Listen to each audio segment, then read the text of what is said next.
Okay, so I got an oscillator working. It's an AS3340. It's hooked up to my box over here, the acid power supply. It's plugged in to this cable, and the cable goes through here. And yeah, let's listen.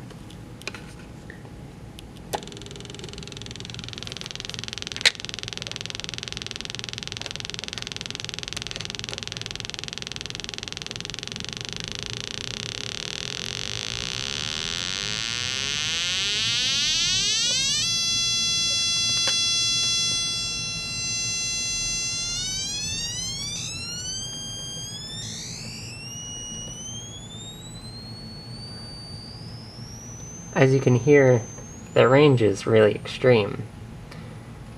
And there's two knobs. One of them is the coarse tune, and one of them is like the scale.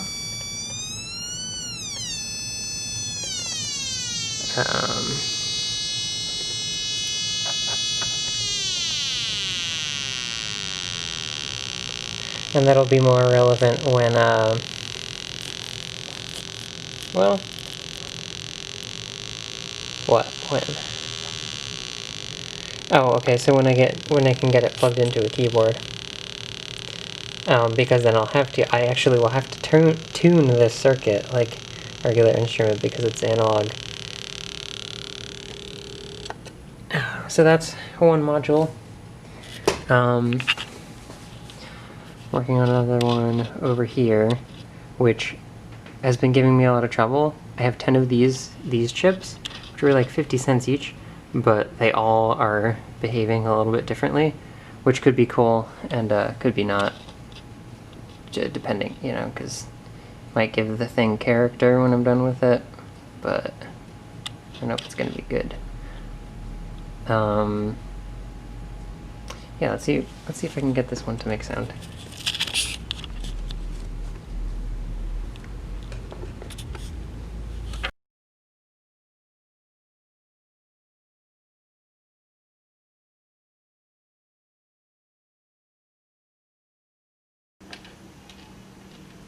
So this oscillator is really simple because it requires way fewer parts than the other one, but it's real finicky, and I've been having trouble getting it to work properly.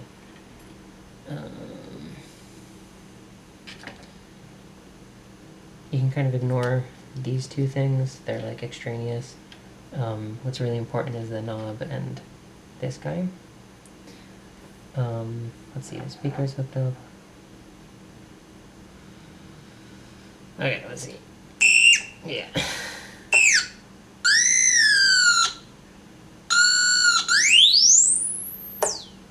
As you can hear, the range on that one is also pretty extreme. It can go really high, but the lowest, it like peters out below a certain level, and I can't figure out how to fix that. But if I can get this oscillator working, I could make a bank of like 8 of them, and I don't know, build a keyboard with like some polyphony and like character and stuff. Yeah, so that's what I got going on tonight.